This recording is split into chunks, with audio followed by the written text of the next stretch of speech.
ତୋରି ପାଇଁ ତୋ ପାଇଁ ସିରିଏଲରେ ଦେଖିବାକୁ ପାଇବେ ଆଜି ରୁହିକୁ ଫାଶୀଦଣ୍ଡ ମିଳୁଛି। ହଁ ସାଙ୍ଗମାନେ, ଆପଣମାନେ ଦେଖିବାକୁ ପାଇବେ ପୋଲିସମାନେ ଆସି ରୁହିକି ଚିକି ମର୍ଡର କେସ୍ରେ ବାନ୍ଧି ନେଇ ଯାଉଛନ୍ତି। ଆଉ ଏତେବେଳେ ରାମ ଚିକି ପାଖକୁ ଯାଇ କହୁଛନ୍ତି ଯେ ମୁଁ ଭଲ ଭାବରେ ଜାଣିଛି ତୁମେ ଦୁର୍ଗା ନୁହେଁ, ତୁମେ ମୋ ଚିକି। ହେଲେ ତମେ ମୋତେ ଏତେ ପାଖରେ ପାଇ ମୋ ଠାରୁ କେମିତି ଦୂରେଇ ରହୁଛ? ଏ କଥା କାରଣ ମୁଁ କେବେ ବି ଖୋଜି ପାଉନି। ତମେ ମୋ ଉପରେ ରାଗିଛ ନା ଚିକି? ଆଉ ଏତେବେଳେ ଚିକି କହିବେ ଯେ ଲାଗୁଛି ତମ ଉର୍ବି ୱାଇଫ୍ ପରି ତୁମକୁ ମଧ୍ୟ ଅସଲି ଜାଗା ଦେଖେଇବାର ଅଛି।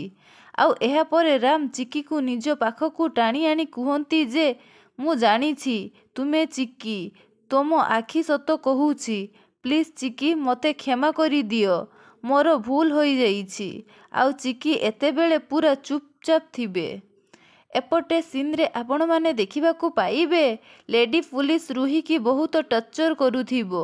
ଆଉ କହୁଥିବ ଯେ ତୁ କାହିଁକି ଚିକି ଅଗସ୍ତିକୁ ମାରିଛୁ? ସବୁ କଥା ଖୋଲିକି କହିଦେ, ନହେଲେ ଆମେ ତୋତେ ଏମିତି ଦଣ୍ଡ ଦବୁ ତୁ କେବେ ତ ଜୀବନରେ ଭାବି ନଥିବୁ। ଆଉ ଏତେବେଳେ ସେ ରୁହି କହୁଛି ସେ ଚିକି ଏବେ ବି ବଞ୍ଚିଅଛି। ଆଉ ତମେ ମୋ ସାଥିରେ ଏମିତି କରିପାରିବ ନାହିଁ।